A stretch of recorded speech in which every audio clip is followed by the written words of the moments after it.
Hey guys, I'm so excited to talk to you today about Amazon Prime Video's newest animation, Invincible. Now, this is based off an incredible comic book series. If you haven't checked it out, please do so. It's from Robert Kirkman, who also brought us The Walking Dead. So you can imagine how amazing this series is. When I first heard it was going to be a new show on Amazon Prime Video, I was so excited. And now that I've seen the first 3 episodes, I cannot wait to discuss this with you. Spoiler free, of course.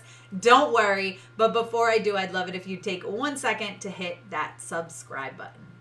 Hey, Tessa from Mama's Geeky here. Thank you so much for stopping by my YouTube channel. Okay, guys, Invincible comes to Amazon Prime Video next week, March 26th, and I have a confession to make. I'm filming this a solid month before it comes out because Amazon gave me the screeners for the first 3 episodes, and I wanted to record this while it was fresh in my head, but I can guarantee you guys by the time this movie actually comes out, or this show, I should say, actually comes out, I will have watched these 3 episodes many times over. I was completely hooked from the first few seconds. Now, if you are a fan of the comic books, you are going to love this series. I feel like they have perfectly captured it. I mean, it's basically like they're taking them from the page and throwing them up on the screen. It's incredible. It's absolutely amazing, you guys. I want to spew all the spoilers, and I won't, especially for those of you who don't know the comic books. I still think this is going to be a really amazing series that you're really going to enjoy it for what it is.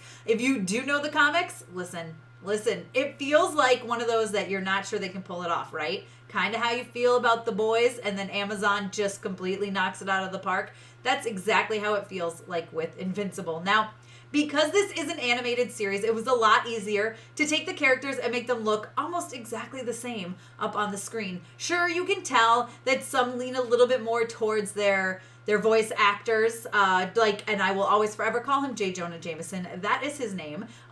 He's the voice of the Father, Omni-Man, and you can tell the influence there that he had on the look of the character, but it still looks a lot like you see him in the comics. I absolutely love where they went with these first 3 episodes.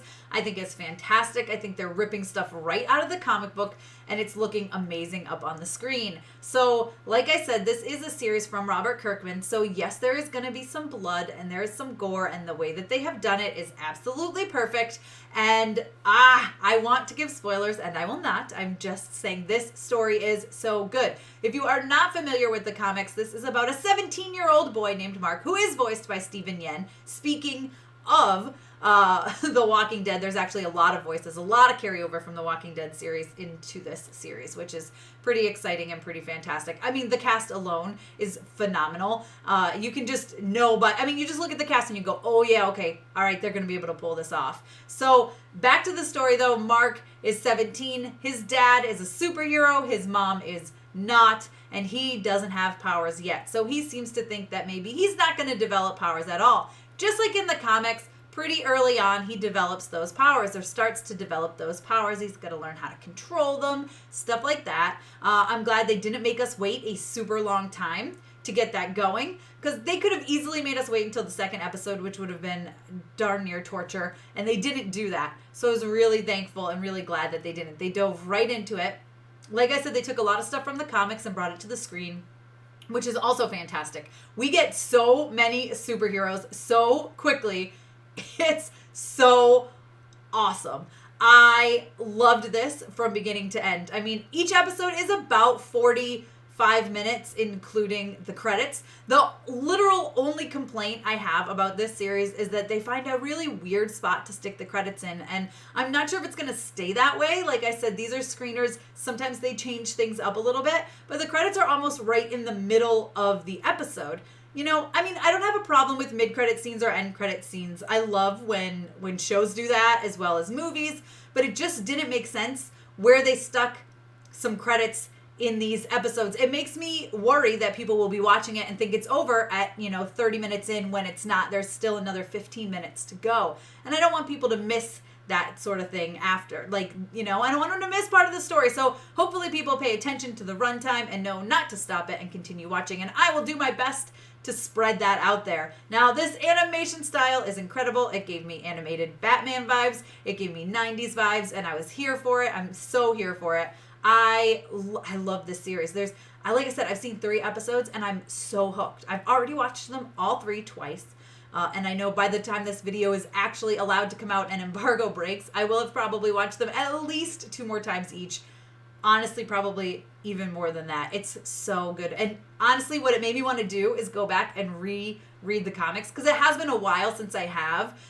Everything was immediately flowing back into my mind. Oh, yeah, I remember this. Oh, yeah, I remember that. But I want to go back and I want to read it to truly appreciate that. And if you haven't read the comics, I really think that this series will make you want to pick them up and start reading them. So hopefully it will. You can get them on Amazon as well. Like I said, Invincible hits Amazon Prime Video on March 26th, and you guys do not want to miss this. I believe all 3 episodes drop together, and you're going to want to watch them back to back to back. It's about 3 hours, give or take, so just get ready to enjoy it and be transported into this crazy world that is Invincible, which I'm sure you will be addicted to probably within the first half hour, if not before that. I know I was hooked instantly. If you guys have already seen Invincible, by the time you get to this review, let me know your thoughts down below in the comments. If you've read the comics, what are your concerns? What are you hoping to see? Let's talk about it. Let's discuss. Be sure to give me a thumbs up. Don't forget to subscribe. Hit that notification bell so you don't miss out on more videos like this one. As always, you can follow me over on Instagram and Twitter. I'm at Mama's Geeky over there. MAMASGEEKY. Thanks for taking the time to watch this, guys, and I'll see you next time.